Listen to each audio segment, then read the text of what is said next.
নমস্কার, শুভ সন্ধ্যা। আমি লবঙ্গ, আপনাদের সকলকে স্বাগত জানাই আপনাদের এই চ্যানেল ভয়েস অফ লবঙ্গতে।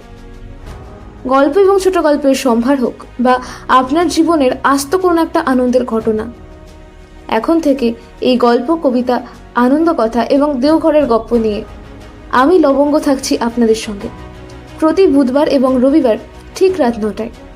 আপনাদের সকলকে আমার সঙ্গে চাই। কিন্তু চলে যাব আজকের পর্বে, তবে তার আগে জানাই আমাকে লেখা পাঠানোর জন্য আপনার স্ক্রিনে দেওয়া মেল অ্যাকাউন্টে মেল করতে পারেন, আপনার নাম এবং আপনি কোথা থেকে লিখছেন তা উল্লেখ করে।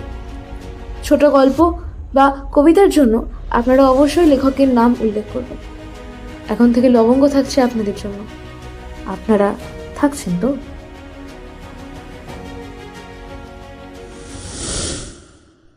আমাদের দেওঘরের গপ্পের আজকের পর্বটি উৎস শ্রী শ্রী ঠাকুরের আলোচনা প্রসঙ্গের প্রথম খণ্ড।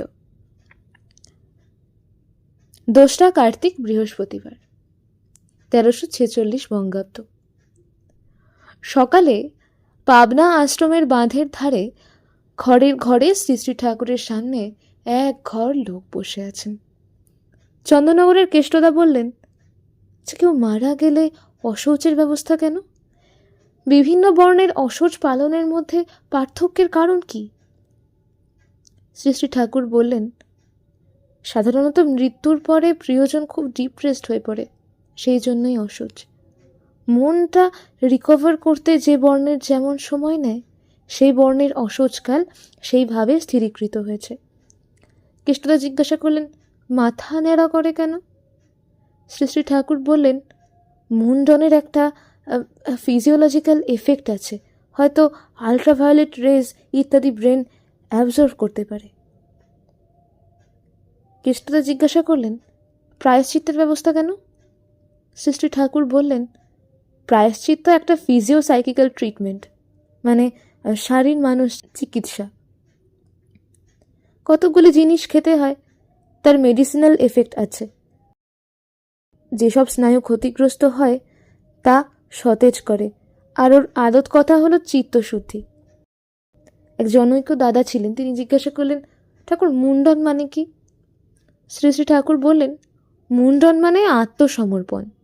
মুন্ডন মানে মুন্ডন অফ দ্য বিইং, মানে সত্তার। কথায় কথায় বলতে লাগলেন, আজ আমরা রাশিয়া জাপানের কথা শুনে অবাক হয়ে যাই, কিন্তু একদিন অন্য দেশ আমাদের কথা শুনে অবাক হয়ে যেত। ব্রাহ্মণেরা গবেষণা করতেন মাসের পর মাস, তখনকার মতো নতুন নতুন মডেল অফ মেশিন বের হতো। ল্যাবরেটরিতে তারা কত কি বের করতেন। তাদের কাজ ছিল ঋত্বিকদের মতো। তারপর ক্ষত্রিয়েরা আর একটু গ্রসের কাজ করতেন।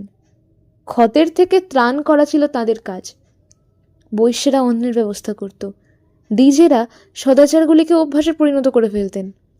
সদাচার তাই যা কিনা বাঁচিয়ে রাখে, যেমন করে ওই প্রস্রাব করে জল দেওয়া, মুখের মধ্যে আঙুল না দেওয়া, নাক ঝেড়ে হাত ধোয়া ইত্যাদি। হাইজিনিক স্ট্যান্ড পয়েন্ট থেকে এসবের অবশ্য প্রয়োজন রয়েছে। সদাচার যারা পালন করে তারা আবার অনাচারে সহজেই আক্রান্ত হয়ে ওঠে। সদাচার বিরুদ্ধ কোনো কিছুই তাদের সহ্য হয় না। উপনয়ন সম্পর্কে বললেন, উপনয়ন মানে উপনীত হওয়া। গুরুগৃহে উপনীত হয়ে উপনয়ন গ্রহণ করতে হতো। উপনয়ন হলো আমাদের পূর্বপুরুষের স্বীকৃতি। উপনয়ন গ্রহণ না করলে আমাদের ঋষি মহাপুরুষদের সঙ্গে যে কোনো সম্পর্ক ছিল তাই যেন বোঝা যায় না। মুসলমান কর্মচারীরা বেশ নামাজ পড়বার জন্য ছুটি নেয়, কিন্তু আমাদের হিন্দুদের সন্ধ্যা করবার জন্য ছুটির ব্যবস্থা নেই। এই তো আমাদের দোষে। এক ভাই যদি সন্ধ্যার জন্য ছুটি চায়, আর একজন বলবে না আমি কাজ করব। কি যে আমাদের অধঃপতন! আমরা এক হতেই পারি না। আর ভগবান আমাদের সামনে জুটিয়ে দেন দৃষ্টান্ত। একবার নারায়ণগঞ্জ থেকে আসছি, ওখানে একটি মুসলমান মেয়ে ছেলের গায়ের ওড়না না বোরখা একটা কনস্টেবলের গায়ে লেগেছিল। আর সেই কনস্টেবলটাকে কি মার! 20-25 জন মিলে তাকে একবারে ফুটবল করে ফেললো, মেরে পিষে দিল। তখনও পুরোপুরি ইংরেজি আমল। এখনকার মতো একজনও দেশের লোকমন্ত্রী হয়নি। ওই দেখলাম। সন্ধ্যায় কথা হচ্ছিল। শ্রী শ্রী ঠাকুর বললেন, একরকম মানুষ আছে, তাদের হয়তো কোনো মেয়েকে খুব ভালো লাগলো, কিন্তু অ্যাপ্রোচ করবার সাহস নেই, ভয় পায়, অথচ মনে মনে তার জন্য অভাব বোধ করে, টানটা ছাড়তে পারে না, আর তার অভাব মেটাতে চায় আর একজনকে দিয়ে। যাকে ভালোবাসে না, যা সে পছন্দ করে না, দেখাচ্ছে তাই যেন খুব ভালোবাসে। তাদের সবই এমনি উল্টো। সেখান থেকে ঘা খেলো, গেল অন্যত্র। কাউকে হয়তো মা বোন বলে ভালোবাসতে আরম্ভ করলো, খুব মিশে পড়লো, কিন্তু তলে তলে রইল শয়তানি। এই রকম এদের লিবিডো পৈতের মতো জড়া পাকিয়ে যায়, ডিস্টর্টেড হয়ে যায়। এরা সব কিছু বোঝে উল্টো। কেউ হয়তো তাকে বলল, ওখান থেকে লাফ দিও না, সে সোজাভাবে কথাটা কিছুতেই নিতে পারবে না, ভেবে নেবে তাকে বুঝি অপমান করা হচ্ছে। একটা জিনিস তার হয়তো খুব ভালো লেগেছে, তখন সে দেখাবে তা যেন সে পছন্দই করে না, জোরের সঙ্গে প্রতিবাদই করতে থাকবে। এরকম যাদের হয় তাদের শোধরানো মুশকিল। এরা জেন্টলম্যানলি পোজ নিয়ে চলে, খুব মাইল্ড মোলায়েম কায়দাকরণ করে চলে, অথচ কপটতায় ভরা। এদের সারা বড় কষ্টকর। আর একরকম আছে, ড্যামেজড, যেমন বিল্লমঙ্গল। এরা হয়তো কারোর জন্য একেবারে উন্মাদ হয়ে ওঠে, কোনো দিকে খেয়াল রাখে না, ব্যভিচারী জীবনযাপন করে। কিন্তু একটা নৌকার মধ্যে একটা ফুটো হলে সেই ফুটো জায়গায় একটা গোঁজা দিয়ে দিলে যেমন যে নৌকা সেই নৌকা, আগে যেমন 500 মন মাল বইতে পারতো তেমনি পারে, এদেরও সেই রকম। ওই ফুটোটা যদি একটিবার ঠিক করে দেওয়া যায়, সুপিরিয়র বিলাভডে অ্যাটাচ হয়, তবে নর্মাল মানুষ হয়ে দাঁড়ায়। তাই ড্যামেজড অনেক ভালো। একটা মানুষ যখন বলে সংসার নিয়ে পেরে উঠছি না, অভাব অভিযোগ, দুঃখ কষ্ট, ছেলেপেলে অবাধ্য ইত্যাদি, তখন বুঝতে হবে তার কোনো রকম অবসেশন আছে, সেই জন্যই সব নিয়ন্ত্রিত করতে পারে না। একেই বলে মায়া। মায়া আমাদের পরিমাপিত করে তোলে, জীবন সংকীর্ণ গণ্ডির মধ্যে নিয়ে যায়। এই হলো বৃত্তির খেলা, বৃত্তাকার, তাই বলে বৃত্তি। বৃত্তির মধ্যে মানুষ যখন থাকে তখন চলার পথ পায় না। প্রকৃতপক্ষে জরা মৃত্যু ছাড়া আর কোনো দুঃখ নেই। অন্য যা কিছু জীবনে আসে তা আমাদের বলে, আমাদের গ্রহণ করো, আমাদের দিয়ে তুমি পুষ্টি সংগ্রহ করো। সব কিছু আসে আমাদের সার্ভ করতে। আমাদের প্রিন্সিপাল থাকলে ওরাই খোরাক হয়ে দাঁড়ায়। যাই আসুক না কেন, আমরা ঘাবড়াই না, ওদের জীবন বৃদ্ধির কাজে নিয়োগ করতে পারি। এক দাদা পরোপকার ও দেশ সেবার কথা তুললেন। শ্রী শ্রী ঠাকুর বললেন, ভালো মন্দ যাই করি না কেন, প্রিন্সিপাল না থাকলে কিছু ইন্টিগ্রেটেড হয় না। সিআর দাস যখন লিডার হয়ে গেলেন, একজন বিশিষ্ট নেতার তখন মনে মনে ক্ষোভ ছিল। তিনি আমার কাছে এসে বলছিলেন, দেশ আমাকে চাইলো না, দেশের জন্য আমি এত করলাম। আমি বললাম, তা তো হবেই, আপনি তো কাউকে ফুলফিল করার জন্য এসব করেননি। প্রথমে উনি কথাটা বুঝতে পারেননি, পরে মৃত্যুর আগে আগে বুঝেছিলেন। আমরা যদি কারো উপকার করতে যাই এবং কোনো প্রত্যাশা রাখি, তখনই সে রিজিড হয়ে ওঠে, ভাবে ও তুমি 3 পয়সা দিচ্ছ 5 পয়সা পাবার লোভে। সে সব চালাকি খাটছে না।